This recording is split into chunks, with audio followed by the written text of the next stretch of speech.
নমস্কার সবাইরে আরএস খাদ্যরসিক চ্যানেলে সবাইরে স্বাগতম। আজকে আবারও এটা নতুন রেসিপি তোমরা সঙ্গে নিয়ে আইছি ডিম ডালের ধোকলা। এদিকে আলুটা ফ্রাই করতে দিয়া দিছি আর ধোকলাটা রেডি করিলাই। তো ধোকলার লেগে হাফ কাপ মসুর ডাল 1 ঘন্টা আগে ভিজাইয়া রাখছিলাম, এটা চপারে দিয়া দিব। তার মধ্যে 1 চামচ কাঁচা লঙ্কা পেস্ট, রসুন 6-7 কোয়া, আদা আর মশলা দিয়া দেবো, হলুদ, জিরা, ধনিয়া, একটু গরম মশলা আর পরিমাণ মতন লবণ দিয়ে ভালো থেকে চপ করে লইব। আপনারা গ্রাইন্ডার মেশিনও করতে পারেন, আমি চপারে করছি কেননা একটু দানা দানা থাকে, ভালো লাগে।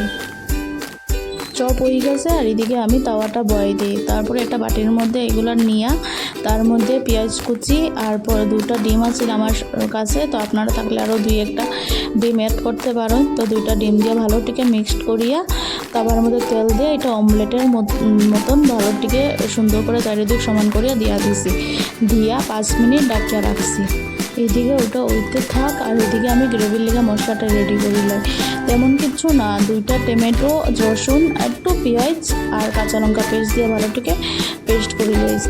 পেস্টটা হয়ে গেছে আর এদিকে ধোকলাটা এক সাইড হয়ে গেছে, উল্টা সাইডটা উল্টাইয়া দিয়া দিই।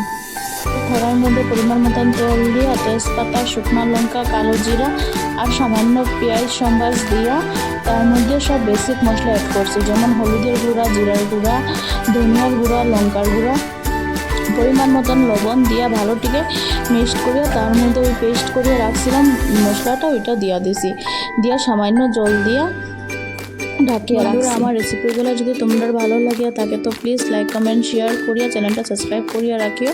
আর এটা একবার বানাইয়া খাইয়া দেখো বন্ধুরা, সত্যি বহুত টেস্টি। ধোকলাটা রেডি হয়ে গেছে, তো ধোকলাটা গরম গরম পিস পিস করিয়া রাখিয়ে দিব। আর এদিকে গ্রেভিটা থেকে তেল ছাড়িয়ে দিছে, তো আলুটা অ্যাড করে দেবো। আলুটা অ্যাড করে একটু নাড়িয়া চাড়িয়া পরিমাণ মতন গরম জল অ্যাড করছি, অ্যাড করিয়া জলটা একটু ফুটুক। বন্ধুরা তোমরা বানাইয়া খাইয়া আমার কমেন্টে জানাইয়া কীরকম লাগছে। আর এদিকে আমার জলটা ফুটে গেছে, তো এক এক করে সব ধোকলা পিসগুলো দিয়ে দেবো, দিয়ে আর 2-3 মিনিট ফুটবো, তারপরে গরম মশলা দিয়ে আমি নামাই নেবো। তোমরা সবাই ভালো থাকো, সুস্থ থাকো, টাটা, বাই বাই।